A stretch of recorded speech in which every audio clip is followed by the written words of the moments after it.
Change that Queen has 7 range versus Colossus, versus 6 range of the Stalker. So with some Queens, might be nice in the mid game versus Colossi even. No, God no. Queens that have a very low attack rate. Queens are very immobile as well, and Queens can only be used defensively unless you're going for like a German taxi all in, which Colossus wouldn't be a factor in that kind of case. So Queens that do not scale, Mass Queen I should say, does not scale into a longer game state. There are better options for Zerg to deal with Colossus, like Lurkers, which do outrange, and like Vipers as well. As you take into Lurkers, you naturally already have Ling Bane Hydra as a supportive army. That's kind of why that naturally becomes the army that you work with. You can go Roaches, you can go Roach Hydra Lurker as well, but again, the purpose there is to get into Lurkers as they are a better tool compared to something like Queen. Oh, but here we go. Here we go, we're getting into our next series, we're getting into our fresh best of 3, the upper semis. Remember, we have Skillous Nikita, he's waiting in the grand finals, and we're going to find out who will join him. As spawning in the bottom right hand corner of Pylon, we have the South Korean Zerg player, we have the Blue Zerg representing Team Falcons, it is Solar.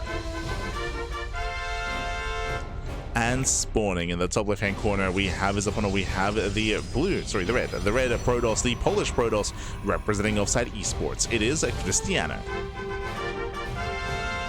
Here we go. And if you're in the chat, predictions are now open. Place your bets on who you think will claim the series. Best of luck in the chat as we get into our PVZ. Let's go. Let us go. Coming into this is going to be an interesting one. Of course, Solar, he has been on fire as of late. Solar, he recently did win the Monday Night Weekly. Solar, he is the first player to win a weekly tournament in months for Zerg. Like he's the first Zerg player in months that wins an online cup. That was the Monday Night Weekly last week. He won 1-0 over Hero, if you recall. Hero, it was obviously Monday Night Weekly has a unique format. Personally, I'm not too fond of the format, but it's how they do it. Basically, they had their first series. Hero, he won the best of 5. He won the best of 5 3-2, but because Solar came from the upper bracket, he had a second life, and that second series that they played was a best of 1. So it came down to a best of 1. Hero won the best of 5, and then Solar wins 1 game, then he beat Hero. So I would say, like, maybe not the most consistent, or maybe the most, so what's the best way of phrasing it? It's an interesting format, I should say, and you know what, hey, we take it, right? Like the first Zerg win in a long time. Let's go, let's go. So Solar did win Monday Night Weekly last week, and we'll see if he can go for another Open Cup win here with the Tuna Cup. So we're going to be leaning towards Solar. Meanwhile, Krystianer, I would say PVZ is his weakest matchup. I would say that his PvP is exceptional. His Protoss versus Protoss. We've seen Krystianer take it to the best Protoss players in the world. Likewise, his PvT, we've seen look quite solid as well, taking it to players like Spirit.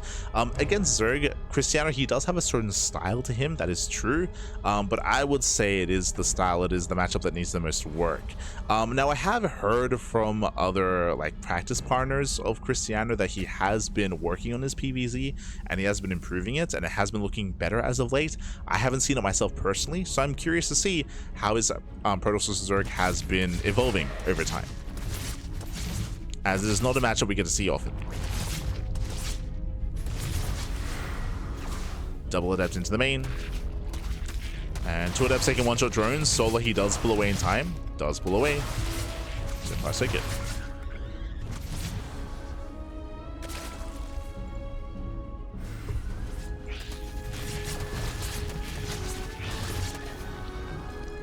Both Adepts do go down. Nice defense here from Solar, losing 1 drone. And Krystianer going for a Robo. Oh.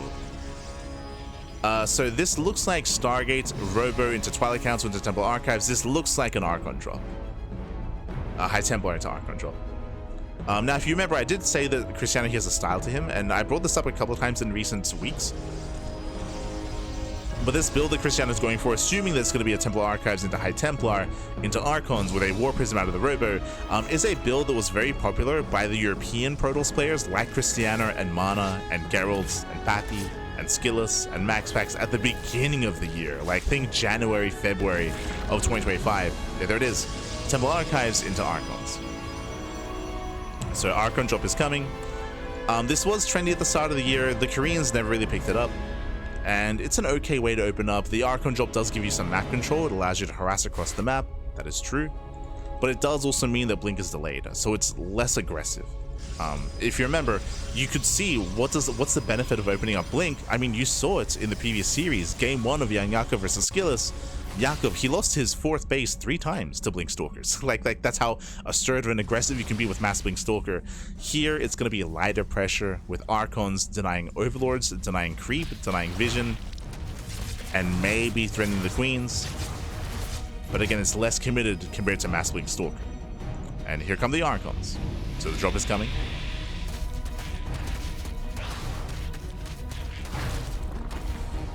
The Archon drop typically is followed by charge lots. So charge lot Archon is typically the go-to. And Solo, upon seeing this, may respond with an infestation bit into Swarm Host play. Like Swarm Hosts are, he goes for the other option, he goes for the Spire, okay. Now, why go Spire? Remember what we mentioned, when you go for an Archon drop opener, it means you forego Blink Stalkers. Well, if there's no Blink Stalkers, your anti-air is limited. If your anti-air is limited, may as well go Mass Muta. So this is a reaction to the initial build, to the opener. We can see Krystianer, he does preserve the Archons, warping in some slow lots. He's gonna commit. He's committing in. Gets a queen. No transfuse. A delayed transfuse here. He wants the queens. Another queen goes down. That's 2 queen kills, and drones are falling. Solar getting caught out. Is getting caught out here. He will lose 6 drones. Not bad. But what's important is that the Spire is still hidden. Right, the Spire is still hidden. Mutas are coming. And again, anti-air is limited. What is the best anti-air that Krystianer has? The Archons themselves. But even then, they're very immobile. Very immobile. Muta production has begun. So far, completely unscouted. We can see Krystianer going for a second robo into Mass Colossus production. Sorry, Mass Immortal production, meant to say. So into Mass Immortal, into like this kind of Immortal Charger Archon composition.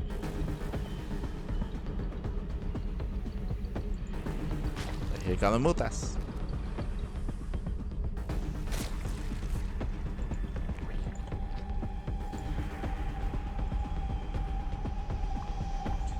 Krystianer, did he scouts? He did not, but he is getting some safety side defense. We do see a cannon, I believe. Yeah, a cannon in the mineral line. Storm has begun. Phoenix production as well out of Krystianer. Interesting. The enemy has Mutas are revealed, of course. Okay, so Mutas are revealed. Phoenix is on the way. And Krystianer, he's keeping up. Archon is ready.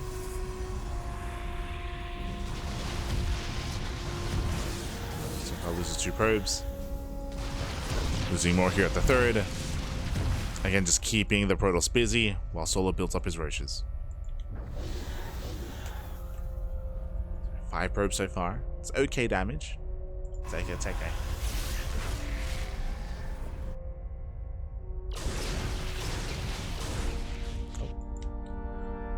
Trying to catch out the Phoenixes. Oh.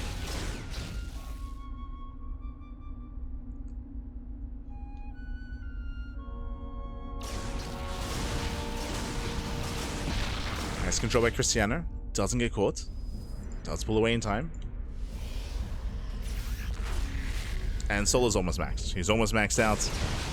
Again, this entire time he's been building up his Lingroach Ravager. Solo, he's getting a 5th base, but it's just for Larva.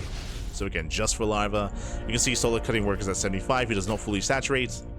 And it's go time. It's time to end it.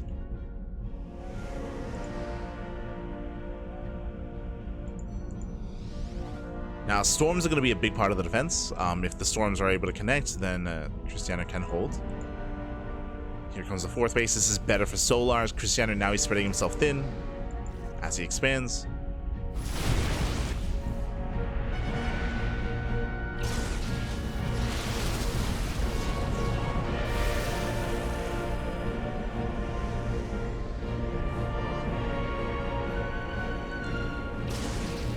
Oh. Phoenix. Solar, he does break in. Bowser connect.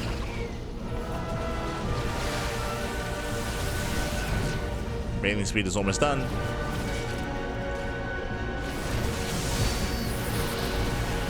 Oof. Some of the roaches do get caught. Means they keep up with the Zealot run by. But as time goes on, Krystianer, he's catching up with army supply. He's building up more Immortals, more Archons. He's building up a more formidable force. And Solar, he's falling behind tech-wise. Like, he's still stuck on Lingbane Roach Ravager. His army doesn't scale well into a longer game. Mailings get caught out. Fourth base will fall. But it's go time. Yeah, here we go. It's go time. We're collapsing from behind. We do land a storm. Yeah, decent storms here. Archons morph in. Banelings get shut down. And Krystianer, he will clean this up. He will clean this up. He's chasing down Solar. And keep going. Keep going, Pappy. Solar's in trouble. Without Banelings, he cannot defend. And the Banelings are not done. Yeah, they're not complete. Krystianer is going for the kill.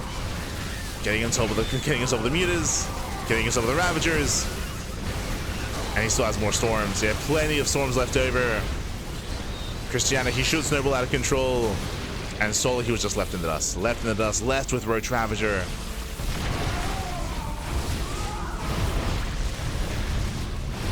And at this point, Krystianer's done it. Yeah, Krystianer's done it. GG gets called. Krystianer, he takes game number 1. Whew. GG. GG, well played. Krystianer takes the lead in the series. The muta play wasn't worth it. The muta play was not worth it for Solar. He did invest into the mutas, and they didn't really get much damage done. They killed, what, 5 probes? I want to say like 10 in total. Only a couple of worker kills. Krystianer, he was able to keep a cool, calm, and collected head here, just massing up more Immortals, more Archons, building up this death bull of an army.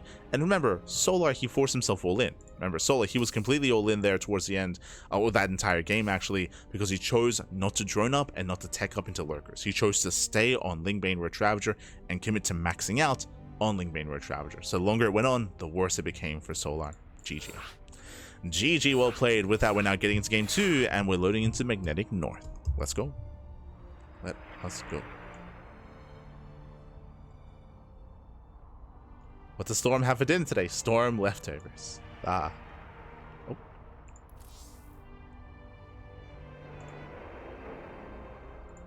There we go. So we're getting into game 2.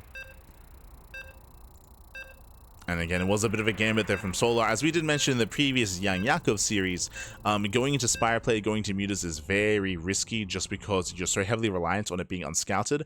We saw that Krystianer, he saw it coming ahead of time in the middle of the map with his Oracle. His Oracle did scout the mutas. He was able to react with Phoenixes, react with cannons.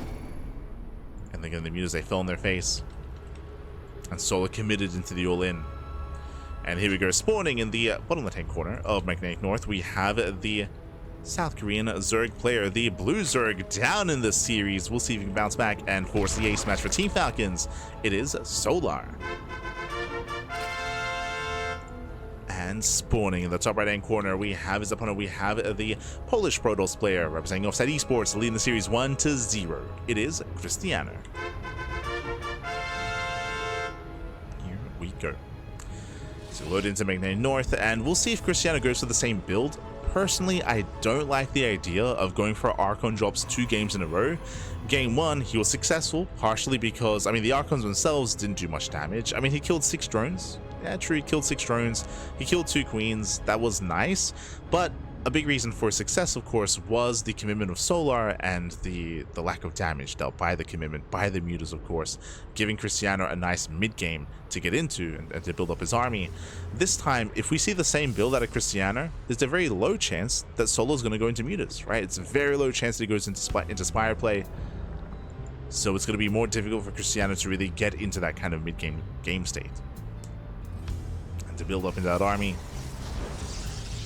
as Solar will most likely take a different approach. So I hope to see something different here by Krystianer, but we'll see. First things first, welcome to Magnetic North. The Magnetic North is one of the TLNC 21 maps. This map used to be hyper aggressive. If you remember, there used to be a gas geyser, a high yield gas geyser here on the right hand side, and we would see a lot of Zerg players rush into that base and go for a roach all in with the high yield gas income. But they got rid of it. They did get rid of it. They removed the gas geyser. Now we have a high yield gas in the top left and bottom right hand corners, but they're further away, much further away here. Now, all-ins are still seen quite regularly. The reason for this is because the rush distance. So, when it comes to third base versus third base, rush distance by ground is quite short. Likewise, it's also very direct here. You can see there's a third to third base, right down the middle here, and there's no ramps. There's no cliff faces. There is a little bit of terrain, right? You have some side blockers, you have some rocks here to try to use to take advantage of to slow down a push, but for the most part, a push is not going to be slowed down much at all here on Magnetic North. So I feel like German taxis, we've already seen quite a lot of them on this map. We could see even more in this series. So we'll keep an eye on Solar to see if he does go for something more aggressive. Stays out of gas.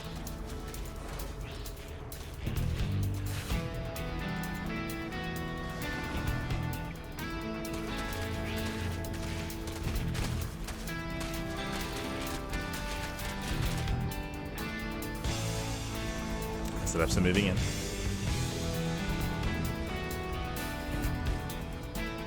Now, when it comes to three-base all-ins, it isn't just how accessible the third base is, it's also how open the area is between the bases. Also my mistake, as Solo does go for the linear third, doesn't take the triangular third base. Okay. Interesting. Does go for the linear third.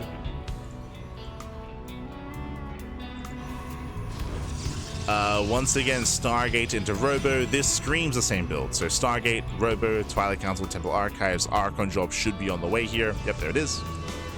There's our Twilight Council. So same build 2 games in a row. As I mentioned at the start of this, I'm not too fond of the idea of going for the same build twice in a series. So this is a really risky maneuver here from Krystianer. And again, we should not be seeing a Spire response at a Solar.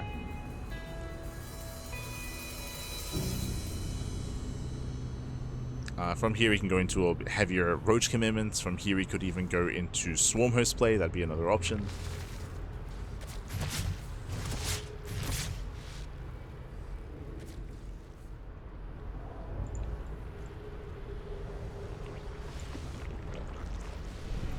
It's going to be a 420 Roach Horn timing.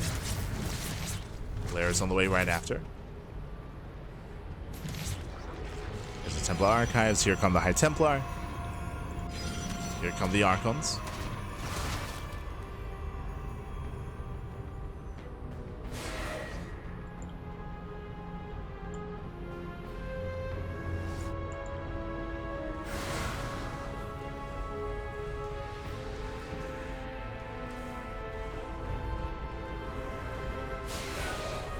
And again, Krystianer, he has to be so on point with the scouting. I did see that. I don't know if you noticed, but for a moment there, Solar, he started Burrow. Curious. Getting into 5 gases.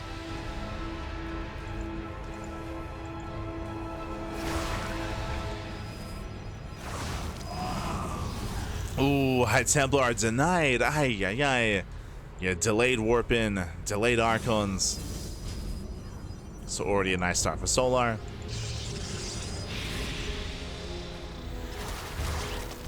To drop in. And once again, the follow-up is going to be a heavy Immortal army with charge. So Archons, they poke into the front lines. Roaches are amassing. Let's transfuse. One Roach goes down. Adept shed into the natural. Lings hit us around, and with that, every Adept here will fall. Not worth it for Krystianer. More Roaches on the way. Solar, he dropped up to 63. That is 3-base saturation, or just under 3-base saturation. And Solar, he may walk across the map. He has the option. Yeah, he's walking. Okay. So, not a German taxi, but we're going for a 3-base all-in. 3-base all-in. The 4th base is only for Larva. That's why 0 saturation. 0 saturation. Here comes the all-in. We're walking across the map. Let's go. And either Solar kills Krystianer or he dies trying. Krystianer, he does see it. He throws down a wall of shield batteries. Again, Solo, he can rotate in between the natural and the third base is another angle of attack. Oh, and he gets in. He's looking for a way in. The Immortal tries to hold on. Oh, the Immortal barely saved. Barely. As rushes a break into the natural. Immortal gets chopped up. Oh no! Once again, barely pulls away. And Solo is on it. Solo, he's breaking through, getting into the natural, catching out reinforcements. And again, the rush distance, the attack angles. All-in's a favorite here on Magnetic North. Krystianer trying to hold on with the bare minimum. He has the bare minimum to defend. Charge just not finishing.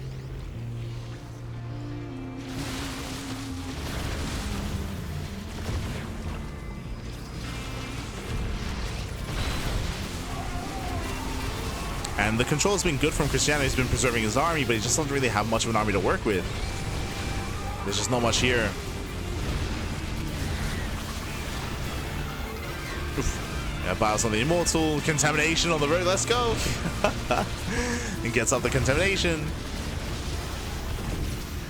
And Solo, he breaks into the mineral line. More probes going down. GG gets called, and Solar ties up the series 1-1. We are going to the ace match. GG. Whew. GG, well played. We're going to the ace match. Again, I wasn't really fond of the... I wasn't really fond of the idea of going for the same build 2 games in a row, especially on Magnetic North, as we saw. I mean, we were theorizing and we were talking about 3-base all-ins, specifically German taxi variations, because of the rush distance across the map, because it's hard to slow down a push. Instead, we just didn't even taxi, we just walked across. I mean, that's how aggressive you can be here. That's how short the rush distance is as well. So against Solo, he just went for the walk across, walled up, GG. GG, well played. And now we're getting ready for the ace match. And again, I'm hoping that Krystianer does shake up his openers here. I'm hoping he does mix things up. But also, we'll see what map we load into. We shall see.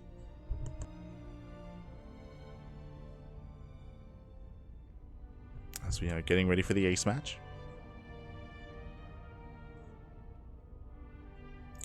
For the final game of the series.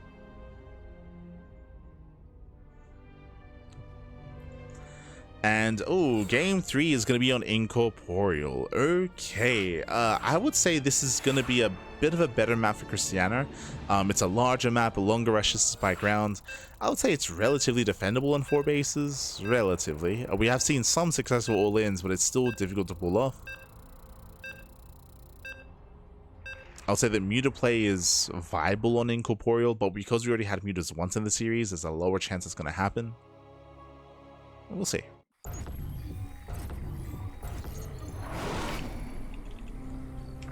Spawning in the top left-hand corner of Incorporeal, we have the South Korean Zerg player. With the South Korean Zerg player, we have the blue Zerg.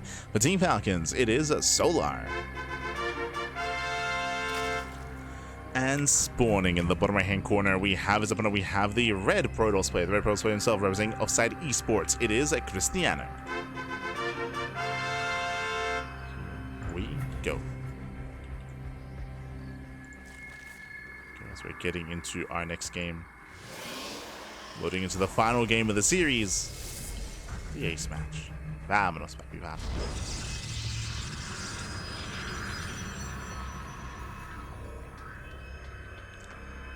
There we go. And we'll see if Krystianer goes for the same Archon drop opener. I mean, I will say that, again, like, all-ins are a little bit less favorable here on Incorporeal, so there's a higher chance he gets away with it if he does go for it. It should be better than last game, at least. But we'll see.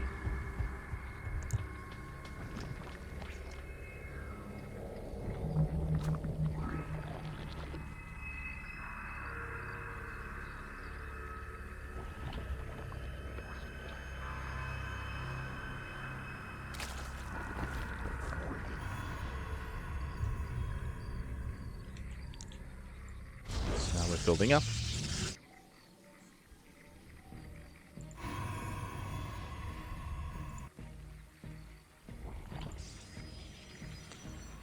So far, standard openers. Again, we're still expecting a Stargate out of Krystianer, Stargate into Oracle, into Robo. Oh boy.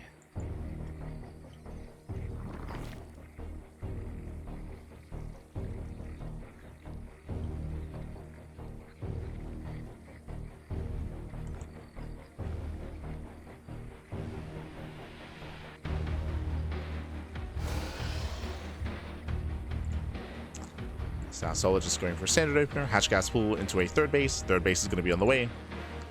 Ling spoke out. Here comes the Stargate. And do we see Krystianer get into Blink? Does he go for a Twilight Council? Do we see a standard game? Let's go. Ready.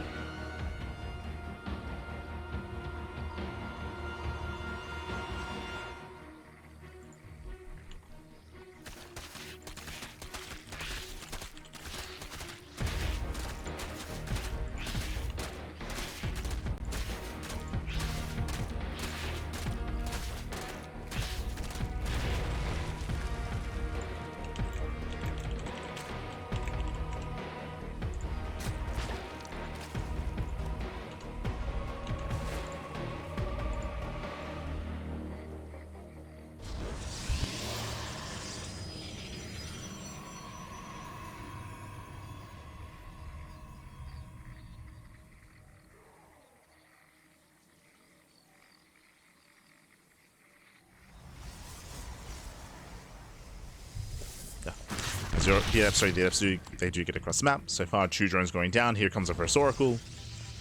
And our eyes are still on Krystianer here. And there it is. Same build. Same build. Robo into Twilight Council, into Archon drop. Let's go. Let's go.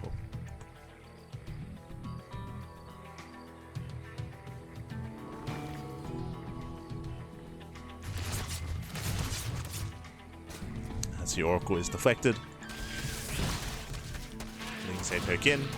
They get a full screen. They see everything, by the way. Lings, they see the Robo. Solo's fully aware. He's fully aware of the build. Here come the extra gateways. And again, Solar, we'll see if he just responds with roaches again. We'll see if he does go for something more creative and more cheeky.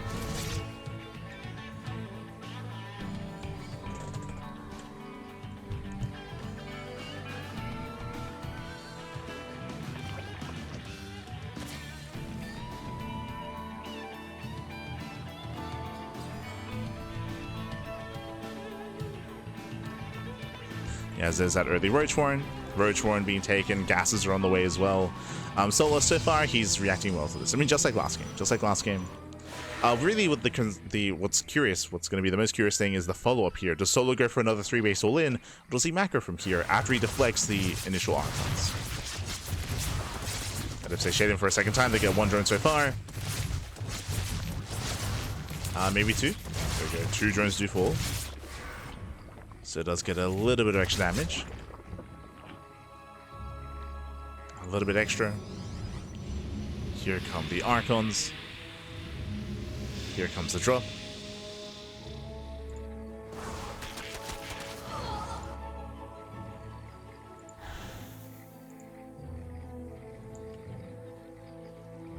So Krystianer does head into the mineral line. Does head towards the third, I should say. As he moves out, Lings move in. Nice harass. Archons, they threaten the Queens. Queens, they pull away. Zealots do more fin. Roach production. Now Roach is still in the way. Krystianer, he gets up with the Queens. Yeah, 1, 2, 3 Queens get picked up. Very nice damage here. The Roaches were late. Yeah, Roaches, they barely didn't come out in time. Doesn't quite get into the mineral line, though. Roach is now popping out, and Solo will hold. But this was a shaky defense. Shaky defense. Mining was denied. And Queens were brought down. 5 drones. 6. 6 drone kills. Not bad. Again, this is decent. This is decent for Krystianer. Better than last game, of course.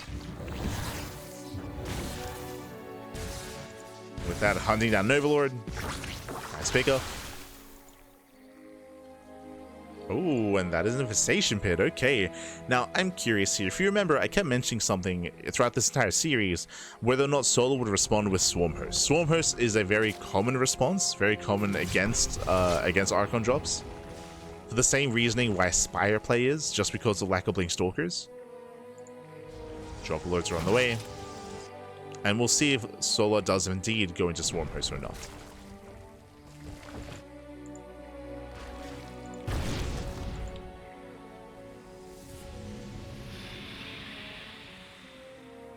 Conversation bit is done. Yep, here we go. Swarm Hosts are on the way. And again, this is a very common response. That's why we brought it up in the first game and in the second. The reasoning for this is, as we mentioned, without Blink Stalkers, it's actually quite difficult to keep up with the Nidus Worms. Usually with a more mobile composition with Mass Blink Stalker, you can rotate back and forth, you can split up your army, you can chase the Swarm Host and lock down those Nidus Worms. Here, Krystianer has a less mobile army. It's very robust, don't get me wrong. He has Immortals, Archons, Charge Lots. It's a very beefy army. It's very thick, but not very nimble, not very mobile. So this is where Swarm Hosts are common. Oh. As things, they drop into the bases. Probes are going down.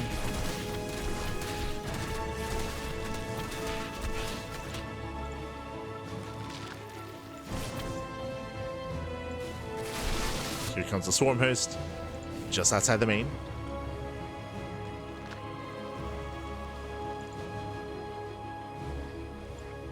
And Krystianer, so far, he has no idea. He didn't necessarily confirm the tech. Here comes a Locust Wave. Krystianer tries to respond. Locust Wave going for the main. And does he go for the tech? Does he go for the mineral line? Yeah, going for the mineral line. Oh, going for the Nexus, actually. He will get it. The Nexus will go down. A massive pickup. Takes down the base. Main army pushes. Krystianer, he may just be forced all in. This is it. It's all or nothing. Solo, he's maxed out, building up Roach Ravager, trying to buy some time. He has to engage ahead of time as well.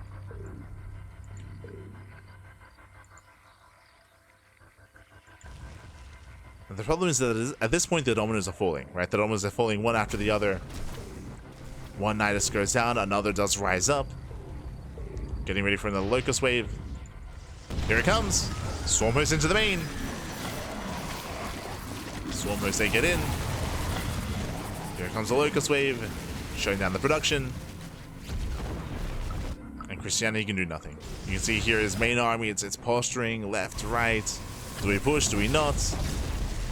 Gateways are going down.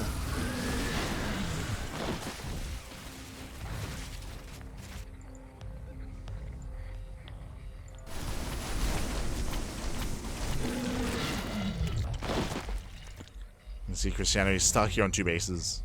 Stuck in a two-base economy. Krystianer, he does try to push once again. Biles will slow him down. And Roach coming in from behind.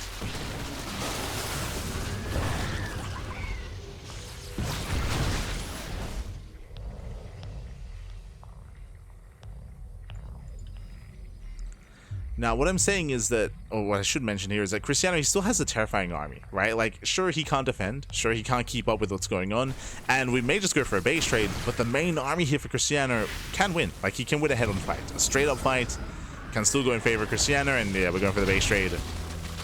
Locust Wave in the main base. Roaches, they hit the natural. We have some defensive units here for Krystianer, but only some. Yeah, he's going for it. Krystianer's going for the kill. Storms are landing. Behind this, Hydras are massing up. We have a defensive Locust Wave. Oh no! The Locust Wave is coming. The first couple of storms. Storms do connect. Nicely done. Immortals are moving in. Krystianer, he can still do this. He can still do this. Keep going. He's got what? He's got 11 Immortals. Got 2 more on the way. A couple of extra Warpins would be ideal. Here comes a Prism. We need that Warpin. The points are being pulled. Delta warping in. Storm on the right-hand side on the Hydras. Krystianer is chasing down those storm hosts. Another storm. Do we have another? Oh, storm of the roaches. Hot pickup. Krystianer, he needs a warp in. He needs a warp in. There it is. Local save just expired. And again, Krystianer, he can still end it with this. He's stutter stepping in. Ravagers, oh, they're not ready. The Ravagers aren't ready. Roaches are falling and no shot. Has he done it? Krystianer. Has he done it? He gets a full surround. Oh my god. The Biles. Jesus, Biles connect. That's 3 High Templar. Oh, there were some storms there. There were some storms there. The Biles are brutal. Boys are being pulled. This is everything for Solar. It's everything. Got a couple of locusts. Couple of locusts trickle in. Stormhosts are being, sorry, the Immortals are being forced back. He's juggling. He's juggling his heart out. We need a warp in. There we go. With the warp in, I believe he should have enough. I believe Krystianer, he should break Solar here. Against Solar, he was killing the main base. He was killing the 4th base. He made sure that Krystianer, he had no economy. But as we tried to mention, Krystianer, he was slowly building up that army, and he just had one all-in, like one push, and this is it. Like, this push has been going. This is meant to end the game. Oh my god. And I believe he has. I believe he barely has. Again, it was close. He's up to almost pure immortal. Almost pure immortal here. Sub steps in. GG gets called, and Krystianer, he will take the series 2-1, advancing on to the grand finals. GG. GG, well played. Congratulations here. Congratulations to Krystianer as he does claim the series. Big result, big upset as well. When it came to the games themselves, we had game 1 with Solar attempting to go mutas and being punished for it. Of course, he was punished for the muta play, and Krystianer was able to snowball out of control in game 1. Game 2, we saw Solar had a very clean response against Krystianer, able to shut down the initial opener and snowball into an all-in himself on Magnetic North. In game 3, we saw the Stormhost play at a Solar, and it was very successful. He was killing bases, killing tech, killing production, but as we were mentioning, the core army of Krystianer was slowly building up. He was building up that death ball of a core army of Immortal Archon High Templar, and eventually Krystianer, it was one and done, right? It was just one push. It was everything he was hoping for, was one big all-in with his remaining army, and again, the soup lies. He was down like 80 supply at one point, but the soup does like he had a very efficient composition, very cost-efficient composition. Again, there's a reason why it's called a death ball, of course, and he was barely able to pull it off. It was still close, still very close when it came to the push, but did break through. GG all played a couple of really strong moments there. For example, catching out all the morphing in Ravagers, storms on the Locust Wave, storms on the Hydras as well. We could see that he was building up Hydras, but the storms were landing very nicely. There were some moments for Solar, like the Biles on the High Templar, like the attempted surround as well, but ideally Solar, he had to engage ahead of time. Like, ideally you want to be slowing down the push in the center of the map, trading ahead of time to make use of your bank, to rebuild, and to just keep slowing down the army and whittle away at it. You know, sniping a High Templar, an Archon, and Immortal while you can as it pushes. But GG, well played. Whew. And with that, we have our 2 finalists here. Here we go. We have our 2 finalists. Heading on over, it is going to be a grand finals between Krystianer and Skillus. We're getting ready here for the grand finals as Krystianer does claim it. We have our 2 finalists here. We're going to be going on a short break. When we come back, we'll have that best of 5 finals between Skillus and Krystianer. See you soon. See you soon.